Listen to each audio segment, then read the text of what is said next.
શું તમે પણ એફએનડોમાં લોસ કરો છો ને? સાચું કહેજો. આ હું નહીં, સેબી કહે છે. હાલમાં જ રિપોર્ટ આવ્યો છે કે નાણાકીય વર્ષ 2022થી 2024 દરમિયાન કુલ 93% લોકોએ લોસ કર્યો છે. આ જ આંકડો પહેલાંના રિપોર્ટમાં 89% હતો, જે બતાવે છે કે લોસ કરનારાની સંખ્યા દિવસે ને દિવસે વધતી જ જાય છે. લોસનો આંકડો કંઈ નાનો મોટો નથી. બધું મળીને કુલ 1.8 લાખ કરોડ ધોવાઈ ગયા. લોસ કરવામાં પણ હરીફાઈ છે, જેમાં ટોપ 3.5 લોસ મેકર્સ, જેની સંખ્યા 4 લાખ ટ્રેડર્સ છે, તેમનો એવરેજ લોસ કેટલો છે ખબર છે? 28 લાખ.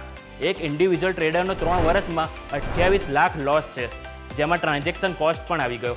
એ વાત છોડો, પ્રોફિટ કમાવનારા લોકોમાં માત્ર 1% લોકો જ છે કે જેમને ટ્રાન્ઝેક્શન ખર્ચો બાદ કરતાં પ્રોફિટ છેલ્લે વધે છે માત્ર 1 લાખ રૂપિયા. એટલે આટલી બધી મહેનત કર્યા પછી પણ માત્ર 1 લાખ રૂપિયા મળે તો શું કરાય?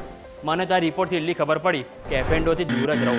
અને જો કરવું જ હોય તો સૌથી પહેલાં તમે ટ્રેડિંગને ગેમ્બલિંગ તરીકે ના જુઓ, કારણ કે મોટા રોકાણકારો એફએનડોને હેજ કરવાના ટૂલ તરીકે જુએ છે. અને શેરબજારમાં કોઈ પણ પ્રકારનું કામ કરતાં પહેલાં સેબી રજિસ્ટર્ડ એડવાઇઝરની સલાહ લેવાની ભૂલશો નહીં.